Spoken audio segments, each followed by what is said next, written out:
새벽의 병실은 유난히 차가웠다. 산소가 섞인 공기가 콧속을 스치며 희미한 소리를 냈다. 벽시계의 초침이 천천히 돌고 창문 밖으론 비가 내리고 있었다. 빗방울이 창문을 두드리는 소리가 마치 내 심장 박동처럼 일정했다. 이 소리마저 멈추면 나는 정말 사라질지도 모른다는 생각이 들었다. 하얀 천장에는 오랜 세월 묵은 균열이 실금처럼 퍼져 있었다. 그 사이로 병실의 불빛이 스며들어 내 얼굴 위로 그림자를 만들었다. 그림자 속의 내 모습은 낯설고 어딘가 이미 반쯤 세상 밖으로 걸어나간 사람 같았다. 침대 옆 탁자에는 반쯤 마른 꽃 한 송이가 있었다. 간호사가 어제 갈아주겠다고 했지만 나는 그냥 두라고 했다. 시드는 꽃을 보는 게 이상하게 위로가 됐다. 살아있다는 건 결국 이렇게 조금씩 사라지는 과정이라는 걸 나는 이제야 안다. 숨을 들이마실 때마다 가슴이 답답하게 조여왔다. 하지만 이상하게도 무섭지 않았다. 이 고요한 새벽, 죽음은 공포보다도 편안한 기다림처럼 다가왔다. 문이 살짝 열리더니 간호사가 조용히 들어왔다. 괜찮으세요, 어르신? 그녀의 목소리는 낮고 부드러웠다. 나는 고개를 끄덕였다. 그 조그마한 고개 끄덕임에도 숨이 가빠왔다. 간호사는 이불 끝을 다정하게 덮으며 말했다.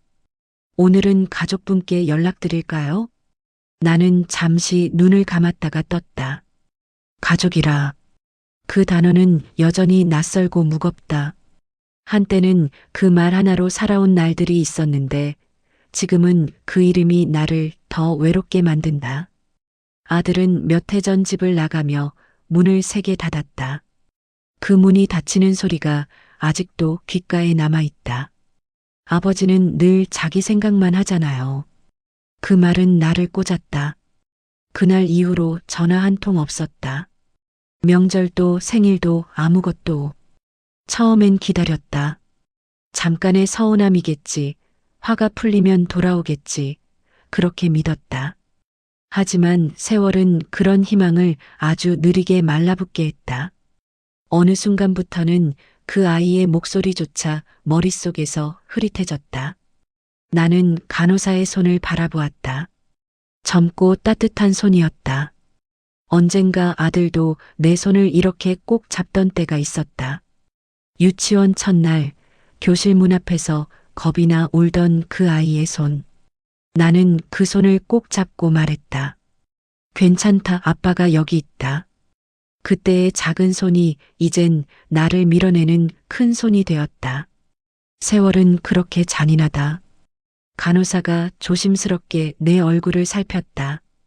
호흡이 조금 빠르시네요. 나는 천천히 숨을 고르며 말했다. 괜찮아요. 그냥 오래된 기억들이 조금 올라와서요. 그녀는 고개를 끄덕이며 모니터를 확인했다. 삑, 삑 하는 소리가 규칙적으로 이어졌다. 그 소리가 마치 내 과거를 하나씩 정리하는 박자처럼 느껴졌다. 창문 밖으로 번개가 스쳤다. 비가 더 세차게 내리기 시작했다. 병실 불빛이 반사되어 유리창에 내 얼굴이 비쳤다. 흰 머리, 마른 볼, 탁한 눈동자. 그 눈 안에는 후회가 가득했다. 하지만 후회도 이제는 힘이 없다. 사람의 마음이란 게 그렇다. 너무 늦으면 미안하다는 말도 닿지 않는다. 간호사는 휴대전화를 내밀었다.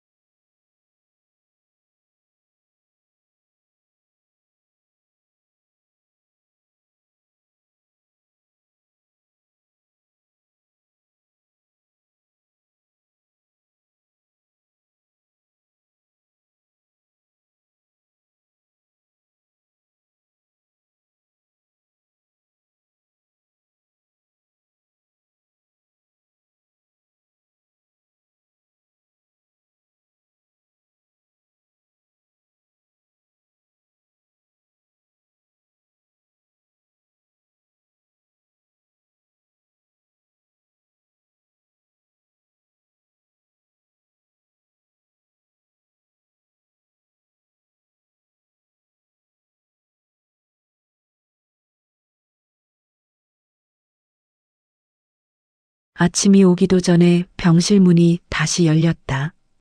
간호사가 내 이름을 불렀지만 나는 대답하지 않았다. 하얀 커튼 사이로 새벽빛이 스며들며 방 안을 희미하게 물들였다. 의사는 조용히 내 상태를 확인하더니 간호사에게 고개를 끄덕였다. 오늘은 안정적이십니다. 그래도 가족분께 다시 한번 연락드려 보세요. 그 말이 귓가에 맴돌았다. 가족, 그 단어는 여전히 낯설고 무겁다. 나는 눈을 돌려 창밖을 바라봤다. 비는 잦아들었고 구름 사이로 여명이 조금씩 비쳤다. 그 빛이 마치 오래된 기억을 깨우는 듯했다. 그리고 문득 오래전에 어느 아침이 떠올랐다. 그날도 비가 왔다. 젊은 나는 식탁에 앉아 신문을 넘기고 있었다.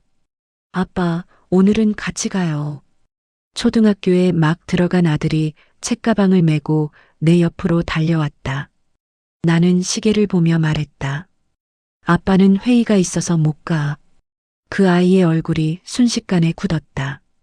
그럼 언제 같이 가요? 나는 그 질문에 대답하지 못했다. 그렇게 하루가, 그리고 수많은 하루가 흘러갔다. 나는 늘 바빴다. 가정을 책임져야 한다는 생각 하나로 일 외의 모든 것을 미뤘다. 퇴근 후엔 늘 피곤했고 아이가 자는 얼굴만 보고 하루를 마쳤다. 어느 날은 아내가 조용히 말했다. 당신 그 아이 기억에 남는 게 일밖에 없을지도 몰라요. 그 말에 나는 웃었다. 나중엔 다 알겠지. 내가 왜 이렇게 사는지. 그러나 지금 생각하면 그 말은 참 잔인했다. 사람은 나중에 깨닫는 법이 없다. 깨달음은 언제나 너무 늦게 온다. 병실의 시계가 딸깍 소리를 냈다. 시간은 여전히 흘렀지만 내 안의 시계는 멈춰 있었다. 나는 침대 옆 서랍을 열었다. 그 안에는 낡은 편지 봉투 하나가 있었다. 2001년 어린이날. 아들이 쓴 글씨였다. 아빠, 나 장난감보다 아빠랑 놀고 싶어요. 그 한 줄이 내 심장을 파고들었다. 눈앞이 흐려졌다. 잊고 있었던, 아니 외면했던 시간들이 한꺼번에 몰려왔다. 그날 나는 회사에서 회의가 늦어져 집에 돌아가지 못했다. 전화도 못했다. 다음 날 아침 식탁 위엔 편지가 놓여 있었다. 아빠는 나랑 약속 안 지켰어요. 그 작은 메모를 읽고도 나는 그냥 출근했다. 그때의 무심함이 이렇게 오래 따라올 줄 그땐 몰랐다. 시간이 지나면 다 잊힐 줄 알았다. 하지만 아이의 서운함은 세월보다 오래 남았다. 간호사가 내 옆에 앉았다. 가족분께 또 연락드릴까요? 나는 잠시 눈을 감았다. 아니요, 됐어요. 그 아이가 듣지 못한 말이 있거든요. 그걸 써야겠어요. 편지를요? 나는 고개를 끄덕였다. 마지막 말은 목소리보다 글로 남는 게 오래 가더라고요. 간호사는 조용히 자리에서 일어났다. 필요하시면 종이랑 펜 가져다 드릴게요. 그녀가 나가자 방 안엔 다시 정적이 흘렀다. 심전도 모니터의 리듬만이 살아있었다. 나는 손을 뻗어 탁자 위에 놓인 안경을 썼다. 손끝이 떨려 펜을 제대로 쥘 수 없었다. 그래도 천천히, 아주 천천히 글씨를 써내려갔다. 보고 싶다. 그 세 글자를 쓰는데 몇 분이 걸렸다. 글씨는 삐뚤어지고 잉크가 번졌다. 마치 나의 삶처럼 흐릿하고 미완성이었다. 창문 너머로 햇살이 병실을 스쳤다. 그 빛이 눈부셔서 잠시 눈을 감았다. 눈꺼풀 속으로 빛이 번져 들어왔다. 그 속엔 아들의 얼굴이 있었다. 어린 시절의 해맑은 웃음. 그 웃음이 나를 살게 했고 그 웃음을 잃은 뒤로 나는 조금씩 죽어갔다. 이제는 다시 보고 싶었다. 미움도 원망도 다 사라진 자리에 남은 건 그저 그 아이의 웃음뿐이었다. 나는 종이 위에 마지막 문장을 썼다. 아빠는 여전히 너를 기다린다. 그 문장이 완성되자 손끝에 힘이 빠졌다. 펜촉이 종이를 긁는 소리가 멎었다. 병실 안은 고요했고 바람이 커튼을 살짝 흔들었다. 그 바람 속에서 나는 아주 오래전의 냄새를 맡았다. 비냄새, 흙냄새, 그리고 아이의 머리 냄새. 모든 게 그리움의 색으로 뒤섞였다. 나는 종이를 접어 봉투에 넣었다. 봉투 위에 이름 대신 이렇게 적었다. 그 아이에게 누군가 이 편지를 전해줄 수 있을까? 그건 알 수 없지만 상관없었다. 적어도 이제는 말할 수 있었다. 말하지 못했던 사랑을 늦게나마 남길 수 있었다. 나는 종이 위에 손을 얹고 깊은 숨을 내쉬었다. 그리고 천천히 속삭였다. 그래, 그 아이는 결국 내 아들이다. 오전의 공기는 유난히 묵직했다. 밤새 쏟아지던 비는 그쳤지만 공기 속에는 여전히 습한 냄새가 맴돌았다. 병실 천장의 조명이 깜빡이며 낮과 밤의 경계를 지우고 있었다. 나는 침대 머리맡에 기대어 천천히 숨을 고르며 오늘 하루를 버텨야겠다고 생각했다. 몸은 이미 내 것이 아니었다. 팔을 들 때마다 관절이 삐걱거렸고 손끝의 감각은 희미했다. 그래도 아직은 남은 힘으로 해야 할 일이 있었다. 그 일은 단 하나. 아들에게 마지막으로 말을 전하는 것. 아무리 생각해도 그것만큼 나를 괴롭히고 동시에 살아있게 만드는 일은 없었다. 그래서 나는 결국 휴대전화를 집어들었다. 간호사가 조심스레 다가왔다. 통화하시게요? 나는 고개를 끄덕였다. 번호가 여기 저장되어 있더라고요. 그녀가 내민 작은 화면에는 아들이라는 두 글자가 또렷하게 박혀 있었다. 그 두 글자를 바라보는 순간 온몸이 굳어졌다. 몇 년 동안 그 이름을 부르지 못했는데 이렇게 작은 화면에서 다시 마주하니 숨이 막혔다. 손끝이 떨렸다. 전화를 걸기 전부터 이미 답을 알고 있었다. 그 아이는 내 목소리를 듣고 싶지 않을 것이다. 하지만 이제는 내가 할 차례였다. 이 세상에서 남은 단 한 번의 통화라도 아버지로서의 마지막 말을 남겨야 했다. 신호음이 울렸다. 하나, 둘, 셋, 넷. 길고 메마른 소리가 내 심장을 두드렸다. 그리고 짧은 정적 끝에 목소리가 들렸다. 네, 누구세요? 짧고 건조한 말투. 그러나 그 음색, 그 억양, 그 호흡 하나까지 너무도 익숙했다. 나는 입을 열었다. 나야 아버지다. 그 말 한마디가 목구멍을 찢고 나오는데 너무 오랜 시간이 걸렸다. 수화기 너머의 침묵이 길게 이어졌다. 무슨 일이세요? 아들의 목소리는 조심스럽지만 단단했다. 그 단단함이 오히려 더 멀게 느껴졌다. 나는 천천히 숨을 고르며 말했다. 아버지가 이제 오래 버티지 못할 것 같구나. 그래서요? 그래서 마지막으로 얼굴이나 한번 보고 싶어서. 그 말이 끝나기도 전에 아들의 목소리가 끊겼다. 장례식엔 오지 않겠습니다. 그리고 아무런 소리도 없었다. 뚝, 통화가 끊기는 소리만이 병실을 채웠다. 나는 한참 동안 아무 말도 하지 못했다. 손에 들린 전화기가 천천히 미끄러져 떨어졌다. 바닥에 부딪히는 소리가 병실 벽에 부딪혀 되돌아왔다. 그 소리가 이상하게 오래 남았다. 간호사가 놀라서 다가왔다. 괜찮으세요? 무슨 일 있으세요? 나는 고개를 저었다. 괜찮아요. 그냥 이제 다 알겠어요. 그녀는 무슨 뜻인지 묻지 않았다.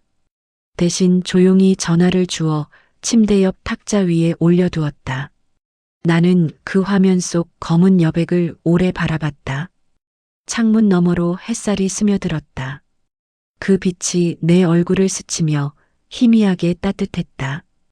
그러나 마음속은 얼음장 같았다. 장례식엔 오지 않겠습니다. 그 말이 계속 귓가를 때렸다. 이해할 수 없던 말이었다. 아니, 어쩌면 이해하고 싶지 않았던 말이었다. 그 아이가 나를 그렇게까지 미워할 이유가 있었을까? 아버지라는 이름이 그에게는 그렇게 무거운 짐이었을까? 나는 손으로 얼굴을 덮었다. 손바닥 안쪽이 축축했다. 병실안은 고요했다. 기계음만이 규칙적으로 울렸다. 그 소리가 마치 내 마음의 심장 박동 같았다. 삐삐, 생과 죽음의 사이를 오가는 리듬. 나는 고개를 돌려 창밖을 봤다. 나뭇가지에 남은 빗방울이 햇살을 받아 반짝이고 있었다. 그 반짝임이 순간적으로 눈부셨다. 이상하게도 그 빛을 보며 마음이 조금 누그러졌다. 사람의 마음은 참 모순적이다. 고통 속에서도 여전히 무언가를 바라보려 한다. 아들의 말이 떠올랐다. 아버지는 늘 자기 생각만 하잖아요. 그 말은 사실이었다. 나는 늘 일과 체면, 책임이라는 이름으로 그 아이의 감정을 외면했다.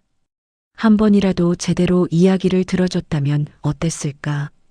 그 아이가 울 때 그저 등을 두드려줬다면 지금의 나는 달라졌을까? 후회라는 건 이렇게 늦게 찾아온다. 그리고 늘 마지막 순간에야 모든 게 보인다. 나는 내 삶이 천천히 접히는 소리를 들었다.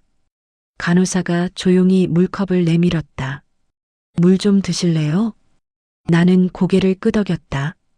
입안에 마른 공기를 적시는 물 한 모금이 이상하게 쓰게 느껴졌다. 조금 괜찮으세요? 예, 그런데 이상하게 시원하네요. 그녀가 웃었다. 오늘은 날씨도 조금 따뜻해졌어요. 나는 창문을 바라보며 말했다.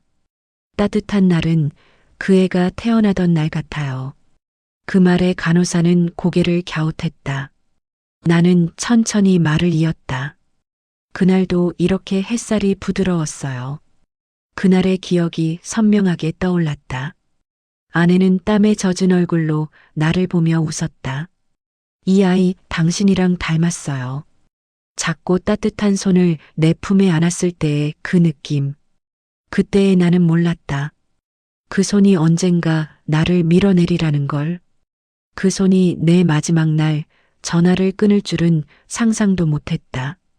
하지만 그게 인생이었다. 사랑도 미움도 결국 같은 뿌리에서 자란다는 걸 이제야 알 것 같았다. 나는 천천히 눈을 감았다. 햇살이 눈꺼풀 위로 번졌다.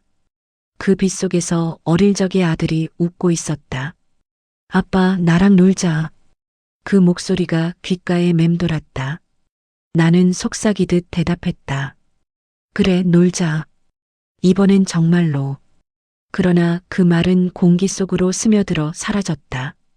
시간은 거꾸로 흐르지 않는다. 남는 건 오직 말하지 못한 사랑뿐이다. 나는 창문을 향해 숨을 내쉬었다. 그것이 내 마지막 온기처럼 느껴졌다. 밤이 깊어지면 병실은 다른 세상처럼 변했다.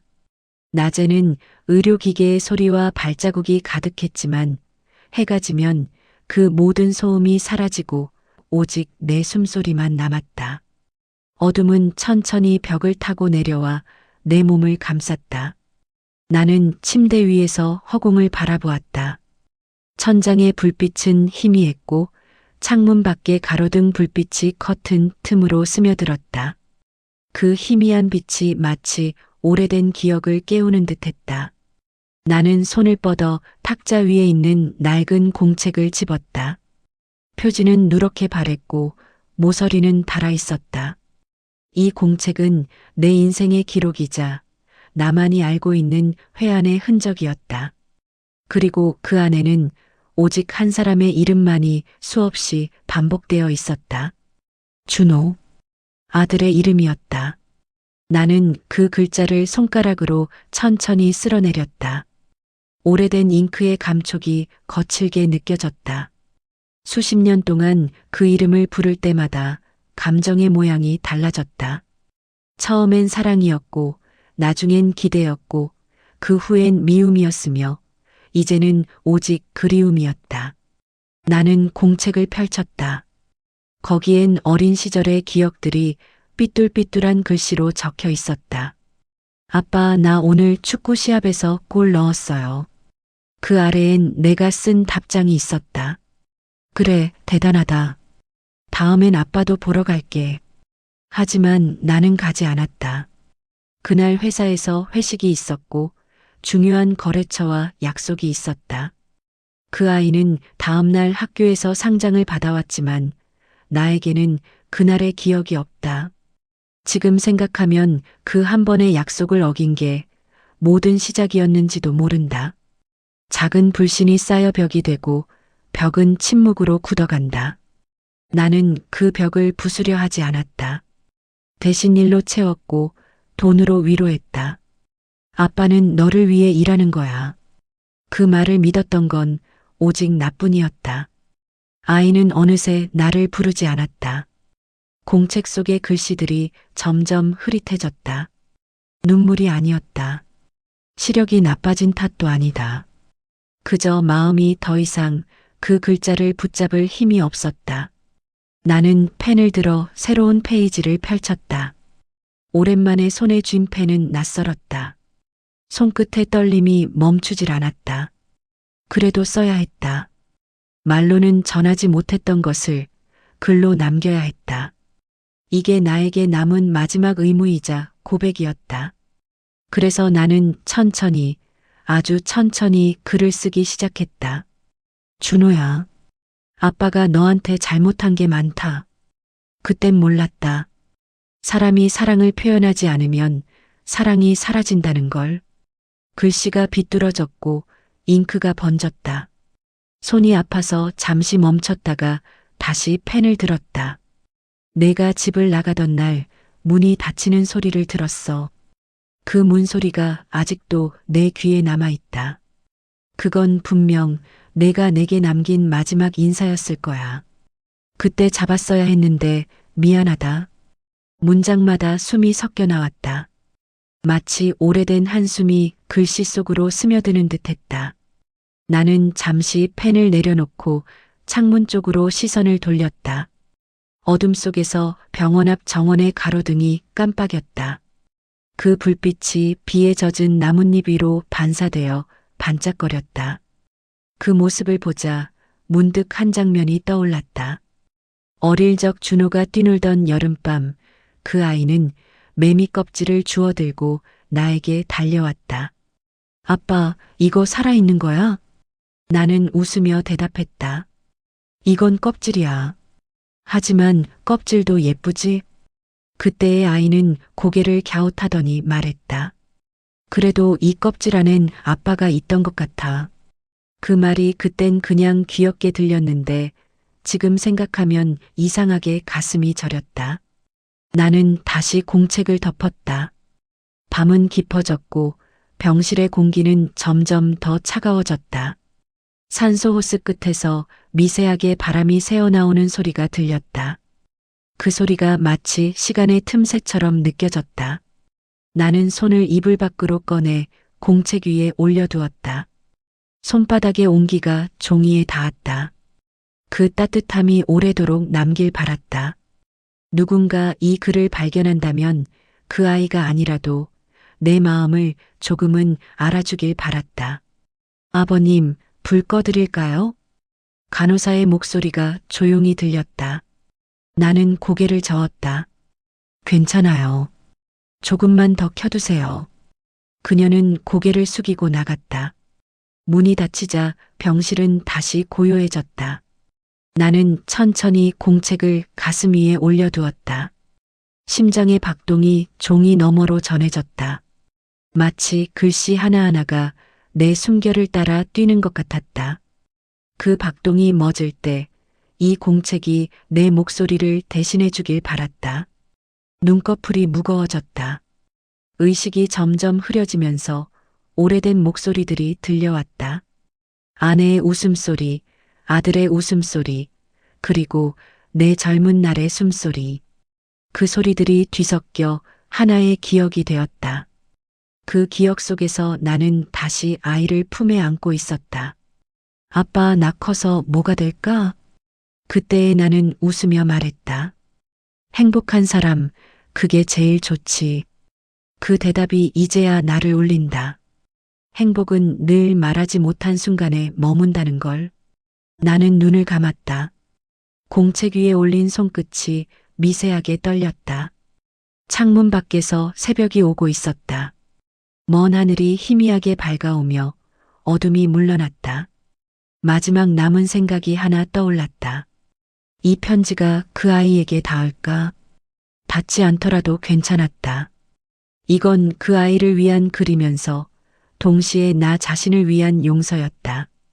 그 용서가 내 마지막 밤을 조금 덜 추위 속에 놓아주길 바라며 나는 조용히 펜을 내려놓았다. 새벽 공기가 차가웠다. 병실 창문이 살짝 열려 있었고 희미한 바람이 커튼을 흔들었다. 그 바람 사이로 먼지와 비 냄새가 섞여 들어왔다. 나는 한동안 그 냄새를 맡으며 누워 있었다. 산소 호스에서 새어나오는 가벼운 바람 소리가 규칙적으로 이어졌다. 숨을 들이쉴 때마다 금속 냄새가 미세하게 섞였다. 내 몸속에서 공기가 들어왔다가 아주 천천히 빠져나갔다. 그 단순한 동작 하나가 점점 버거워졌다. 마치 세상이 내게서 하나씩 떨어져 나가는 느낌이었다. 그럼에도 이상하게 마음 한구석은 평온했다. 탁자 위에는 어젯밤 덮어둔 공책이 놓여 있었다. 빛바랜 표지 위에 내 손자국이 선명하게 남아 있었다. 그 종이의 질감이 내 마지막 체온을 기억하고 있는 듯했다. 나는 손을 뻗었지만 닿지 않았다. 팔이 공중에서 떨리다 힘없이 떨어졌다. 그때 병실 문이 열렸다. 간호사가 들어왔다.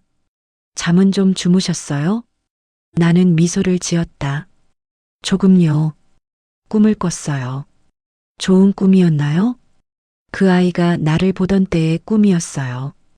간호사는 조용히 커튼을 걷었다. 회색 하늘이 보였다.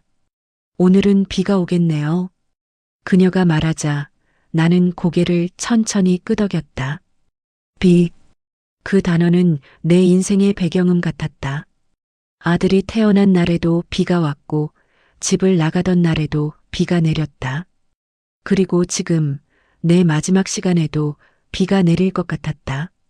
비는 늘 내게 무언가를 남기고 가는 존재였다. 젖은 흙 냄새 속에 잊고 있던 감정들이 섞여 있었다. 나는 천천히 말을 꺼냈다. 혹시 내 편지 좀 가져다 줄 수 있을까요? 간호사는 고개를 끄덕이며 공책을 내게 건넸다. 그녀의 손끝이 내 손에 닿았다. 따뜻했다. 편지 완성하셨어요? 아직 마지막 한 줄이 남았어요. 나는 천천히 펜을 들었다. 잉크가 조금 굳어 있었지만 억지로 눌러 썼다. 사람은 미워할 때보다 그리워할 때 더 아프다. 글씨가 삐뚤었지만 이제는 그마저도 내 것 같았다. 잠시 침묵이 흘렀다. 간호사는 내 곁에서 차트를 정리하며 조용히 물었다. 아드님께 전달해 드릴까요? 나는 고개를 저었다. 아니요. 그 애가 오기 전에 아직 안 돼요. 오시긴 할까요? 그 질문에 나는 잠시 생각했다. 그리고 천천히 대답했다. 사람이 울기 전에 하는 일이 있죠. 생각이에요. 그 생각이 끝나야 울죠. 그 애도 지금쯤 생각하고 있을 거예요. 간호사는 말없이 내 곁을 떠났다.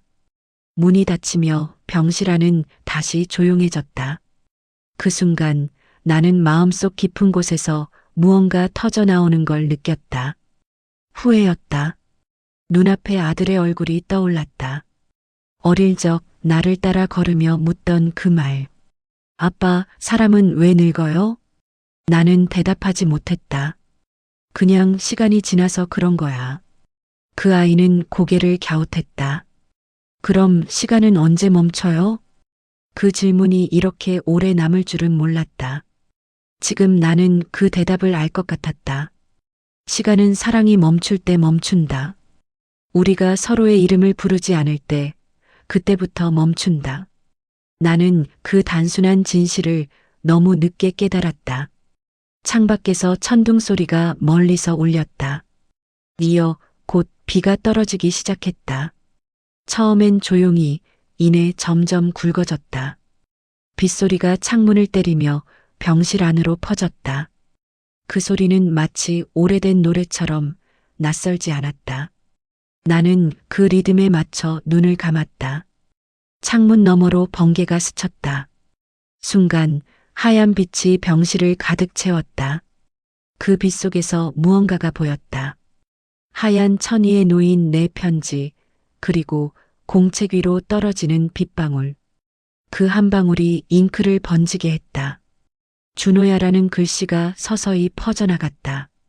그 번짐이 마치 내 마음 같았다. 사랑과 후회가 뒤섞여 경계가 사라지는 모양. 나는 손을 뻗어 그 글씨를 막으려 했지만 이미 늦었다. 그저 바라볼 수밖에 없었다. 병실 문이 다시 열렸다. 간호사가 급히 들어와 창문을 닫았다. 감기 드세요. 이렇게 비가 새어 들어오면. 그녀는 내 손 위에 공책을 보고 멈췄다. 그녀의 눈빛이 잠시 흔들렸다. 예쁜 글씨네요. 나는 힘없이 웃었다. 이제야 제대로 썼어요. 이건 꼭 전해드릴게요. 그럴 필요 없어요. 이건 그 아이가 언젠가 마음이 부를 때 그때 들을 거예요. 그녀는 조용히 고개를 끄덕였다. 비가 점점 잦아들었다. 공기 속에는 흙냄새가 짙게 섞였다. 나는 그 냄새 속에서 어린 시절의 아들을 떠올렸다. 비 오는 날이면 장화를 신고 무릉덩이를 밟던 모습. 그때의 웃음소리가 병실 한 구석에서 들리는 듯했다. 세상에서 가장 맑고 가장 짧은 웃음이었다. 나는 그 웃음을 다시 듣고 싶었다. 그 한순간이라도 좋으니 다시 그 아이의 이름을 부르고 싶었다. 준호야. 목소리가 갈라졌지만 그 한마디가 세상의 모든 말보다 컸다. 창문 밖으로 아침빛이 다시 스며들었다. 비구름 사이로 햇살이 번졌다. 그 빛은 조용히 병실 안으로 들어와 내 이불 위에 내려앉았다. 나는 그 따뜻함 속에서 아주 느리게 숨을 고르며 생각했다. 이제는 미움도 그리움도 모두 제자리를 찾았다고. 사람은 결국 이해받는 순간보다 용서하는 순간에 조금 더 사라진다는 걸. 손끝이 무겁게 내려앉았다. 펜은 공책 위에 떨어졌고 잉크가 한 줄 흘렀다. 그 잉크는 마치 내 마음의 모양 같았다. 조용히 번지며 사라지는 빛을 따라가고 있었다. 며칠 뒤 내 장례식장은 고요했다. 검은 천으로 덮인 입구에는 흰 국화 몇 송이만이 바람에 흔들리고 있었다. 비가 그친 뒤에 하늘은 흐렸고 구름 사이로 햇빛이 간신히 새어나왔다. 사진 속 나는 단정한 미소를 짓고 있었다. 마치 아무 일도 없었던 사람처럼 모든 걸 용서한 얼굴이었다. 그러나 그 사진을 바라보는 사람들의 표정에는 묘한 침묵이 흘렀다. 멀리서 들려오는 향 냄새가 공기 속에 가라앉았다. 조문객 몇 명이 들어와 고개를 숙였고 아무 말 없이 자리를 떴다. 그들이 나간 뒤 상주석에 앉은 조카가 눈가를 훔쳤다. 그래도 마지막에 편지를 남기셨어요. 탁자 위엔 흰 봉투 하나가 놓여 있었다. 조카는 그 봉투를 조심스레 집어들었다. 낡은 필체로 쓰인 글씨가 눈에 들어왔다. 준호에게. 그 세 글자가 사람들의 시선을 붙잡았다. 조카는 잠시 망설이다가 봉투를 열었다. 편지 안에는 몇 장의 종이가 들어 있었다. 첫 장엔 이런 문장이 적혀 있었다. 미워하지 말아라. 미움은 결국 자기 안을 썩게 만든다. 조카는 그 문장을 읽고 한동안 아무 말도 하지 못했다. 그의 손이 미세하게 떨렸다. 아드님은 안 오셨나요? 조문객 중 한 사람이 조심스레 물었다. 조카는 고개를 숙였다. 아직 연락이 없어요. 그 대답이 장례식장 안에 조용히 퍼졌다. 향 냄새가 더 진해졌다. 유리문 밖으로 회색빛 하늘이 비쳤고 멀리서 천둥 소리가 희미하게 울렸다. 그 소리가 묘하게 사람들의 대화를 끊었다. 모두가 무언가를 기다리는 듯했다. 그러나 아무도 문 쪽을 바라보지 않았다. 시간이 조금 더 흘렀다. 조문객이 모두 돌아가고 장례식장엔 조카와 몇몇 친척만 남았다. 조카는 천천히 내 영정 앞에 섰다. 삼촌 정말 이대로 괜찮으세요? 그는 낮게 중얼거렸다. 그리고 다시 봉투를 펼쳐 두 번째 편지를 읽었다. 준호야, 아버지는 너를 이해하려고 너무 늦었단다. 하지만 이 편지를 쓰는 지금은 너를 원망하지 않는다. 사람은 사랑보다 용서를 배우는데 더 많은 시간이 필요하더라. 아버지는 그걸 이제야 안다. 조카의 목소리가 점점 떨렸다. 그는 편지를 다 읽고 조용히 봉투를 접었다. 그리고 내 사진을 바라보며 말했다. 이건 꼭 전해드릴게요. 그 말과 함께 그는 고개를 숙였다. 그 순간 장례식장 문이 열렸다. 문틈 사이로 차가운 바람이 밀려들었다. 모두가 동시에 고개를 돌렸다. 검은 코트를 입은 한 남자가 서 있었다. 그의 눈빛은 공허했고 얼굴은 창백했다. 누군가가 속삭였다. 저 사람 준호 씨 아니에요? 그는 아무 말 없이 걸음을 옮겼다. 걸음마다 바닥이 미세하게 울렸다. 사람들이 길을 비켜주었다. 그의 손에는 작은 흰 국화 한 송이가 쥐어져 있었다. 그가 영정 앞에 섰을 때 장례식장 안에 모든 소리가 멎었다. 시간이 멈춘 듯했다. 그는 사진을 똑바로 바라봤다. 한참을 그렇게 서 있다가 국화를 조심스레 내려놓았다. 손끝이 떨리고 있었다. 그의 입술이 아주 미세하게 움직였다. 왜 이제야? 그 한마디가 공기 속으로 흘러나왔다. 목소리는 낮았지만 그 안엔 무너지는 무게가 실려 있었다. 그는 천천히 고개를 숙였다. 그리고 봉투를 향해 시선을 옮겼다. 조카가 다가와 조심스레 편지를 건넸다. 삼촌께서 남기신 겁니다. 준호는 손을 떨며 편지를 받아들었다. 그의 눈동자가 흔들렸다. 직접 읽어드릴까요? 조카의 물음에 그는 고개를 저었다. 아니요. 아버지 목소리로 듣고 싶어요. 그는 의자에 앉아 봉투를 천천히 열었다. 종이를 꺼내 펼치는 손이 부들부들 떨렸다. 글씨가 삐뚤고 번져 있었지만 한 글자 한 글자 또렷했다. 준호야, 아버지는 내가 올 때마다 등을 돌렸지. 그게 강한 아버지의 모습이라 믿었단다. 하지만 그건 사랑이 아니었다.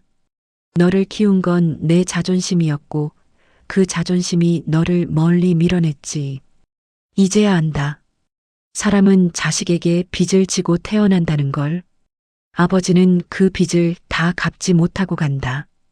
글을 읽는 동안 준호의 어깨가 미세하게 떨렸다. 눈앞의 글씨가 점점 흐려졌다.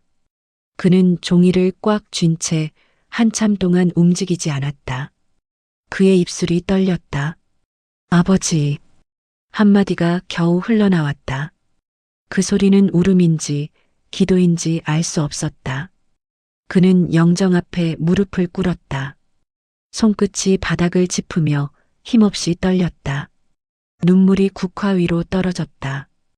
향 냄새와 함께 그 눈물이 조용히 스며들었다. 사람들은 아무 말 없이 그를 바라봤다. 조카가 다가와 그의 어깨에 손을 얹었다. 그러나 그는 고개를 들지 않았다. 시간이 흐르면서 장례식장의 불빛이 조금씩 어두워졌다. 그는 그제야 천천히 몸을 일으켰다. 눈가가 붉게 물들어 있었다. 그는 봉투를 품에 넣었다. 그리고 마지막으로 영정을 향해 말했다.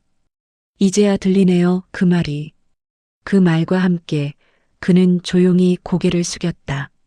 창문 밖에서는 다시 빗방울이 떨어지기 시작했다.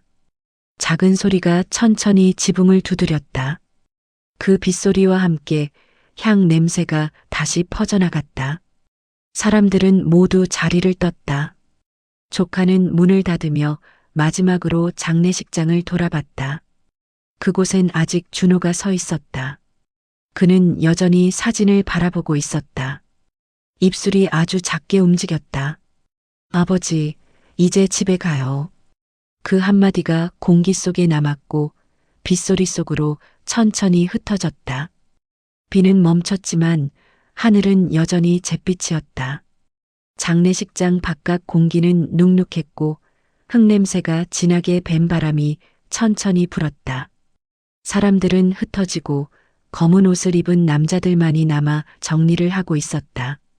조문객의 발자국이 사라진 뒤 공간은 이상할 만큼 조용했다.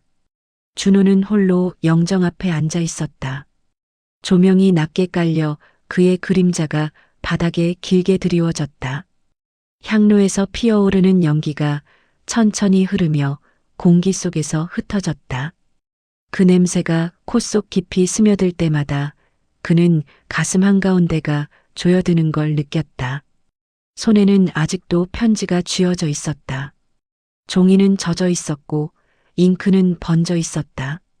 그는 편지를 다시 펼쳤다. 번진 글씨 사이로 아버지의 필체가 남아 있었다.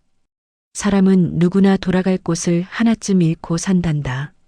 너에게 그곳이 내가 아니었다면 이제라도 다른 곳에서 평안하길 바란다. 그 문장을 읽는 순간 숨이 막혔다. 눈앞이 흐릿해지고 머릿속에서 잊고 있던 장면들이 밀려왔다. 소년 시절, 비 오는 날 학교 앞에서 기다리던 기억. 다른 아이들은 부모 손을 잡고 집으로 갔지만 그는 혼자였다. 비에 젖은 운동화가 축축했고 교문 너머로 트럭 불빛이 흔들렸다. 아버지는 끝내 오지 않았다. 그날의 차가운 감정이 다시 온몸을 타고 올라왔다. 왜 그렇게 늦었어요, 아빠? 그의 입술이 저절로 움직였다. 그 말은 오래전 울음의 잔향처럼 병든 듯 떨렸다. 그는 자신이 여전히 어린아이처럼 아버지를 원망하고 있다는 사실이 부끄러웠다. 하지만 미움이란 그렇게 쉽게 닳지 않는다. 세월이 아무리 흘러도 해결되지 않은 감정은 마음속 어딘가에서 썩어간다. 준호는 두 손으로 얼굴을 감쌌다. 손바닥 사이로 열이 났다. 그 뜨거움 속에 아버지의 체온이 남아있는 듯했다. 그는 그 열을 놓지 못했다. 시간이 얼마나 흘렀는지 몰랐다. 창문 틈으로 빛이 조금씩 비쳐들었다.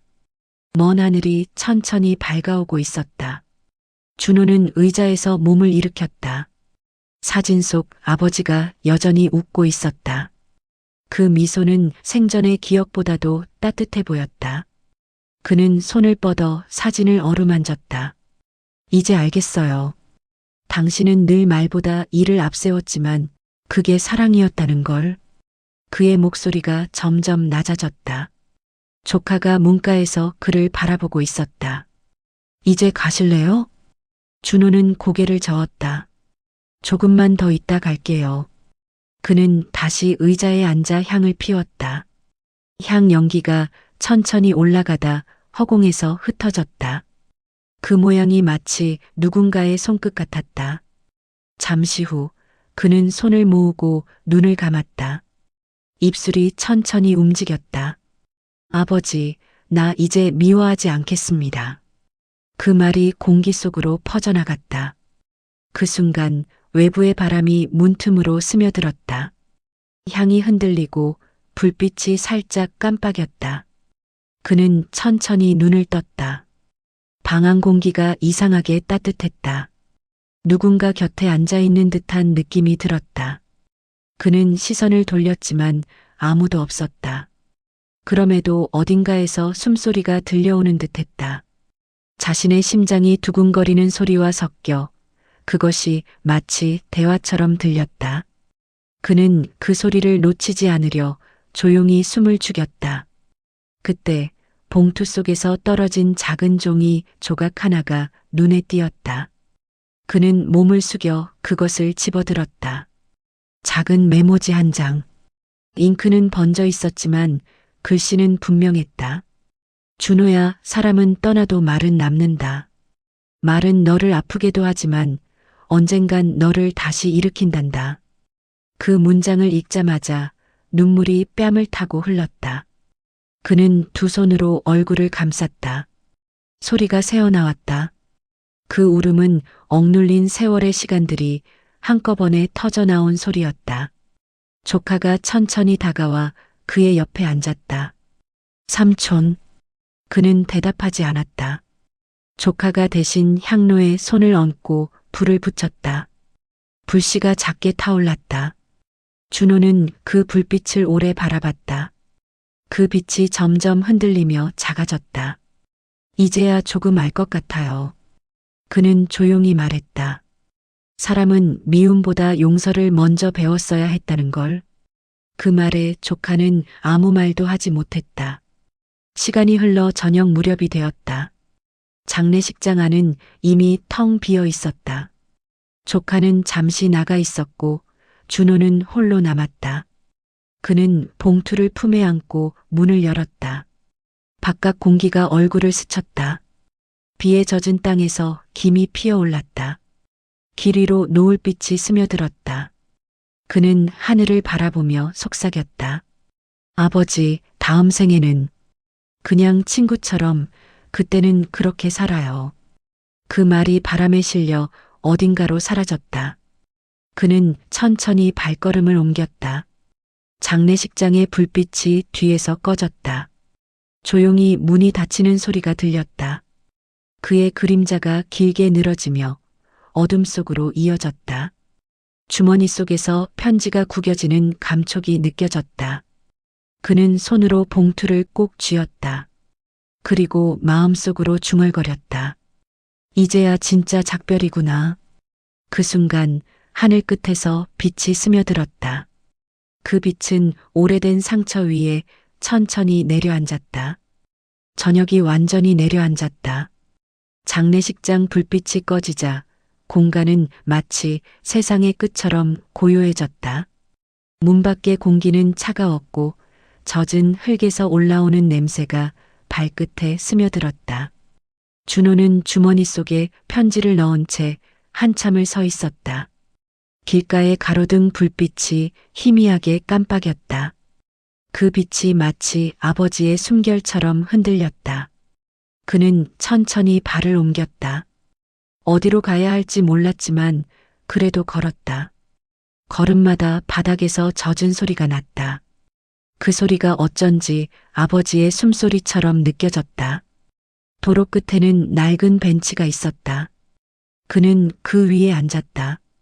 손끝이 시려워 주머니에 손을 넣었다가 다시 편지를 꺼냈다. 흰 봉투의 모서리가 비에 젖어 있었다. 손으로 닦아내자 글씨가 조금 더 번졌다. 준호에게. 그 짧은 세 글자가 세상의 모든 무게처럼 느껴졌다. 그는 봉투를 다시 펼쳤다. 밤 공기 속에서 종이가 미세하게 흔들렸다. 그 흔들림이 마치 아버지의 손길 같았다. 가로등 불빛 아래서 글씨를 하나씩 따라 읽었다. 사람은 떠나면 그제야 배운다. 누군가를 미워할 수 있었다는 건 그만큼 사랑했단 증거란다. 그러니 너는 미워도 좋다. 하지만 미움이 너를 다치게 하지는 말아라. 그 문장 앞에서 준호의 눈이 멈췄다. 가슴이 먹먹하게 조여왔다. 그는 두 손으로 종이를 감싸쥐었다. 그땐 정말 몰랐어요, 아버지. 목소리가 떨렸고 숨이 막혔다. 말 끝에 한숨이 섞여 공기 속으로 흩어졌다. 그는 고개를 들어 하늘을 바라봤다. 회색빛 구름이 천천히 흘러가고 있었다. 그 사이로 별 하나가 어둠을 뚫고 떠올랐다. 그 별이 아버지의 눈빛처럼 느껴졌다. 그는 손을 내밀었다. 공기를 쥐는 것처럼 허공을 잡았다. 아무것도 잡히지 않았지만 그럼에도 따뜻했다. 그는 속삭였다. 나 이제 당신을 미워하지 않아요. 그게 당신이 바라던 말이었겠죠. 바람이 불었다. 머리카락이 흔들리고 편지의 종이가 파르르 떨렸다. 그는 종이를 접어 조심스레 가슴 안에 넣었다. 가슴 속으로 들어간 그 얇은 종이가 이상하게 무거웠다. 그러나 그 무게는 견딜만했다. 그건 짐이 아니라 남은 유산 같았다. 아버지가 마지막으로 남긴 말, 그리고 용서의 모양. 그는 천천히 숨을 내쉬었다. 그 숨속에는 오랜 세월 묵은 분노가 조금씩 빠져나가고 있었다. 마음속의 공기가 달라졌다. 그는 주머니에서 오래된 사진 한 장을 꺼냈다. 어릴 적 자신과 아버지가 함께 웃던 사진이었다. 사진 속의 두 사람은 같은 미소를 짓고 있었다. 그 미소가 너무 닮아 있어서 그제야 이해됐다. 결국 나는 당신을 닮았네요. 그 말에 스스로 웃음이 났다. 그 웃음이 처음으로 진심이었다. 그는 사진을 가만히 바라보다가 입술에 가져갔다. 차가운 종이 위에 이마를 살짝 댔다. 그 순간 아주 희미한 온기가 느껴졌다. 옆을 지나가던 바람이 나뭇가지를 흔들었다. 잎사귀들이 서로 부딪히며 작은 소리를 냈다. 그 소리가 마치 대화 같았다. 잘했어. 이제 괜찮아. 그는 눈을 감았다. 아버지가 바로 옆에 서 있는 듯 했다. 보이지는 않지만 분명히 느껴졌다. 그 존재가 그를 감싸며 마음속 깊은 곳까지 스며들었다. 그리고 아주 오래된 냄새가 났다. 젖은 흙, 연기, 그리고 어린 시절의 비냄새. 한참을 그렇게 앉아 있었다. 시간이 멈춘 것처럼 조용했다. 도시의 소음이 멀리서 들려왔지만 그는 듣지 못했다. 그의 안에서는 오직 하나의 소리만 울리고 있었다. 아버지가 남긴 마지막 문장, 그 말. 말은 사람을 다시 일으킨다. 그 말이 그의 가슴 속에서 천천히 울렸다. 그 울림이 따뜻했다. 그는 다시 숨을 내쉬었다. 그리고 아주 작게, 그러나 확실히 웃었다. 이제 집에 가야겠네요, 아버지. 그가 일어섰다. 밤하늘의 별빛이 그의 어깨를 비쳤다. 길 위의 무릉덩이에 별빛이 반사되어 반짝였다. 그는 천천히 걸음을 옮겼다. 발밑에서 물이 찰랑거렸다. 그 소리가 마치 발자국이 아니라 누군가 함께 걷는 소리 같았다. 그는 뒤돌아보지 않았다. 뒤에는 여전히 아버지가 있었다. 그리고 앞에는 처음으로 혼자가 아닌 길이 열리고 있었다. 밤은 유난히 길었다. 도시의 불빛이 꺼져가고 공기 속엔 빗물 대신 냉기가 감돌았다. 준호는 천천히 걸음을 옮겼다. 장례식장을 떠난 지 이미 한참이 지났지만 마음속에선 여전히 향 냄새가 맴돌았다. 그 냄새는 아버지의 채취와 닮아 있었다. 묘하게 따뜻하고 씁쓸했다. 그는 아버지의 편지를 품에 안은 채 집으로 향했다. 아버지가 남긴 문장 하나하나가 머릿속에서 되풀이됐다. 사람은 미워할 때보다 그리워할 때 더 아프다. 그 말이 걸음마다 무게처럼 내려앉았다. 도시의 거리는 고요했다. 가로등이 줄지어 서 있었고 불빛이 길게 도로를 비췄다. 그 빛 속을 걸을 때마다 그림자가 그의 곁을 따라왔다. 그 그림자가 이상하게도 두 개였다. 그는 잠시 멈춰섰다. 뒤를 돌아봤지만 아무도 없었다. 바람이 살짝 불었다. 그 바람이 그의 뺨을 스쳤다. 그 순간 그는 문득 알았다. 누군가가 지금 이 길을 함께 걷고 있다는 걸. 형체는 없지만 분명히 있었다. 그는 천천히 말을 꺼냈다. 아버지, 아직 옆에 계시죠? 대답은 없었다. 그러나 공기 속 어딘가에서 희미한 울림이 있었다. 그 울림은 마치 오래된 나무 위를 스치는 바람 소리 같았다. 그 안에는 단어도 문장도 없었지만 이상하게 모든 말보다 선명했다. 그는 웃었다. 그래요. 이번엔 같이 걸어요. 그 말에 맞춰 두 그림자가 천천히 나란히 움직이기 시작했다. 길 위의 어둠이 조금씩 걷히고 있었다. 골목을 돌아서니 오래된 찻집이 보였다. 문 앞 간판엔 다올라는 이름이 희미하게 빛났다. 준호는 문을 열었다. 벨소리가 짧게 울렸다. 가게 안은 따뜻했다. 벽에는 오래된 나무 시계가 걸려 있었고 주전자에서 김이 피어오르고 있었다. 주인 여자는 나이를 짐작하기 어려운 얼굴로 미소를 지었다. 춥죠? 따뜻한 차 드릴까요? 그는 고개를 끄덕였다. 생강차로 부탁드립니다. 그녀는 차를 내오며 말했다. 장례식 다녀오신 표정이에요. 그 말에 준호의 눈이 커졌다. 어떻게 아셨어요? 향 냄새가 남아있어요. 누군가 오래 지켜본 분 같네요. 그녀의 말이 이상하게도 위로처럼 들렸다. 준호는 조용히 웃었다. 그렇네요. 너무 오래 미워했거든요. 그럼 이제는 조금 놓아드려야죠. 그럴 수 있을까요? 그분이 이미 용서하셨을 거예요. 당신보다 먼저. 준호는 그 말을 듣고 잠시 눈을 감았다. 차의 향이 코끝을 감쌌다. 따뜻한 김이 얼굴을 스쳤다. 그 향 속에서 어릴 적의 기억이 떠올랐다. 비 오는 날 아버지가 끓여주던 생강차 냄새. 그때는 너무 매워서 코를 찡그렸지만 지금은 그 맛이 그립다. 그 사람도 그 냄새 좋아하셨죠? 주인의 말에 그는 고개를 끄덕였다. 그래요. 그 사람은 늘 말없이 무언가를 해줬어요. 그의 목소리가 낮게 떨렸다. 창밖으로 눈이 내리기 시작했다. 첫눈이었다. 하얀 눈송이가 조용히 떨어져 유리창에 붙었다가 이내 녹았다. 그 모습이 마치 아버지의 숨결 같았다. 사라지는 대신 따뜻함을 남기고 가는 숨. 준호는 창밖을 바라보며 천천히 중얼거렸다. 이제 정말 가셨네요. 그 말은 슬픔이 아니라 마침표 같았다.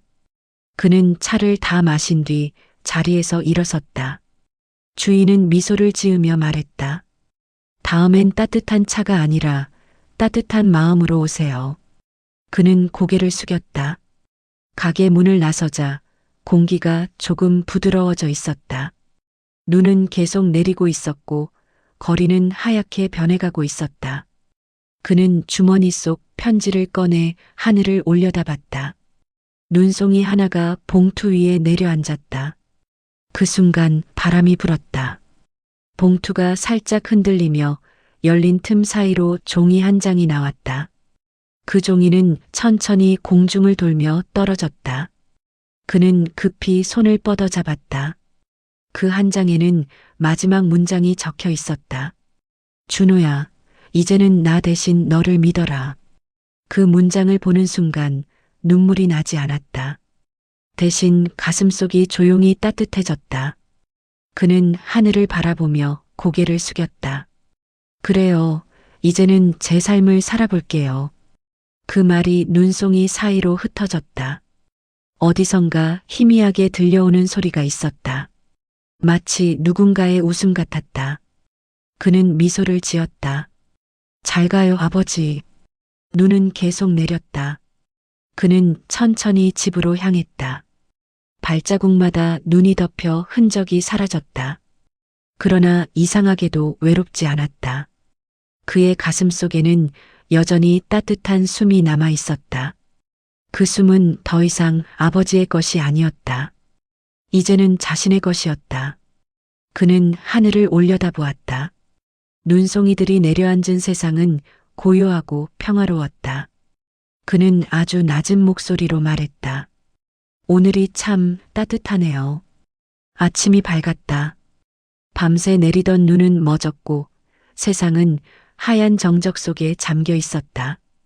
길 위엔 아직 녹지 않은 눈이 고요히 쌓여 있었고 바람조차 숨을 죽인 듯했다.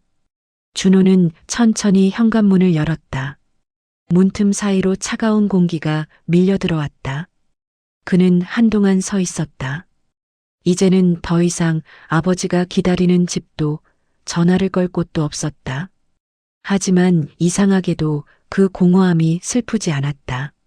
마치 오래 묵은 상처에 새살이 돋는 것처럼 마음 한구석이 조용히 따뜻했다. 그는 발끝으로 눈을 밟으며 천천히 거리를 걸었다. 발자국이 하나씩 찍힐 때마다 사각하는 소리가 공기를 가르며 이어졌다. 그 리듬이 묘하게 위로처럼 들렸다. 손에는 여전히 그 편지가 들려 있었다. 어젯밤 생강차 냄새와 함께 남은 문장들이 머릿속에서 떠나지 않았다. 이제는 나 대신 너를 믿어라. 그 말이 지금의 나를 이끌고 있는 듯했다. 준호는 하늘을 올려다보았다. 겨울 햇살이 흐릿하게 비쳤고 그 빛이 눈 위에 부서졌다. 그 빛 속에 아버지의 얼굴이 잠시 스쳐 지나가는 듯했다. 그는 조용히 미소 지었다. 오랜만에 집 근처 공원으로 향했다. 예전엔 늘 함께 걷던 길이었다. 어릴 적 아버지는 늘 그곳 벤치에 앉아 신문을 보곤 했다. 그 옆에서 자신은 하염없이 놀았고 아버지는 늘 말없이 미소만 지었다. 그 기억이 다시 떠올랐다. 공원 입구에 도착하자 눈 덮인 벤치 하나가 보였다. 그는 조심스레 그 위에 앉았다. 눈이 조금 묻었지만 상관없었다. 찬 기운이 옷깃을 파고들었지만 이상하게 마음은 따뜻했다. 그는 주머니에서 종이를 꺼내 펼쳤다. 종이는 이제 낡고 구겨져 있었지만 글씨는 여전히 선명했다. 사람은 떠나도 말은 남는다. 그 말은 내 안에서 자라며 언젠가 너를 다시 일으킬 것이다. 그 문장을 읽으며 그는 눈을 감았다. 눈꺼풀 뒤로 햇살이 스며들었다. 그 빛은 어릴 적 아버지의 웃음처럼 부드럽고 따뜻했다. 그는 속삭였다. 아버지, 저 이제 그 말을 제 안에 두겠습니다. 그 목소리는 낮았지만 단단했다. 그 말이 입술을 떠나는 순간 바람이 살짝 불었다. 바람은 눈 위를 스치며 작은 소용돌이를 만들었다. 그 소용돌이 속에서 하얀 눈송이들이 빛을 받으며 흩어졌다. 그 장면은 마치 누군가의 손길처럼 느껴졌다. 그는 천천히 눈을 떴다. 눈앞의 세상이 조금 더 선명해져 있었다. 모든 것이 차갑고 고요했지만 그 안엔 생명의 리듬이 있었다. 멀리서 아이들이 눈사람을 만들고 있었다. 웃음소리가 공기를 타고 퍼졌다. 그 웃음이 낯설지 않았다. 오히려 오래 기다리던 음악처럼 마음속을 부드럽게 흔들었다. 그는 잠시 눈을 내리깔았다가 다시 하늘을 올려다봤다. 그곳엔 여전히 흰 구름과 연한 빛이 떠 있었다. 그 빛 사이로 자신을 지켜보는 시선이 느껴졌다. 이제야 알겠어요. 그는 천천히 말했다. 당신이 나를 미워하지 않았다는 걸. 그저 내가 당신의 삶을 이해하길 기다리셨던 거죠. 그 말이 입에서 떨어지자 마음속에서 무언가 녹아내렸다. 그건 원망도 슬픔도 아닌 해방이었다. 그는 비로소 자신을 용서할 수 있을 것 같았다. 벤치 옆에는 작은 나무가 서 있었다. 눈무게의 가지가 조금 휘어 있었지만 여전히 곧게 뻗어 있었다. 그는 자리에서 일어나 나무 옆으로 다가갔다. 가지 위에 묻은 눈을 털어내며 중얼거렸다. 아버지, 당신처럼 살겠습니다. 부러져도 다시 일어서는 나무처럼. 그는 손바닥으로 나무줄기를 천천히 쓸었다. 차가운 감촉이 전해졌지만 그 속엔 미묘한 생기가 있었다. 그는 고개를 끄덕였다. 그 한 동작이 긴 작별의 인사 같았다. 멀리서 교회 종소리가 울렸다. 시간은 어느새 오전 9시를 가리키고 있었다. 새로운 하루가 시작된 것이었다. 준호는 코끝에 닿는 차가운 공기를 깊게 들이마셨다. 그 공기 속엔 눈 냄새와 흙 냄새, 그리고 미세한 향 냄새가 섞여 있었다. 그 냄새가 아버지의 존재처럼 느껴졌다. 그는 마지막으로 하늘을 올려다봤다.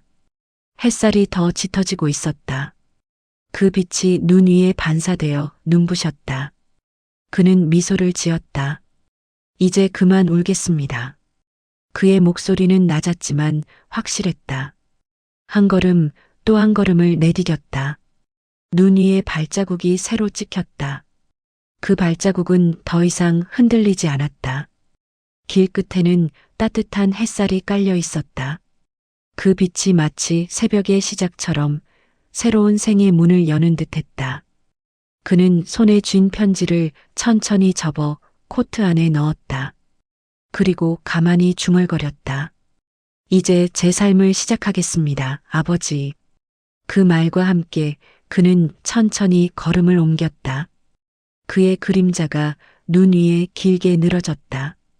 멀리서 새 한 마리가 하늘을 가로질러 날았다. 그 날갯짓이 아버지의 마지막 인사처럼 보였다.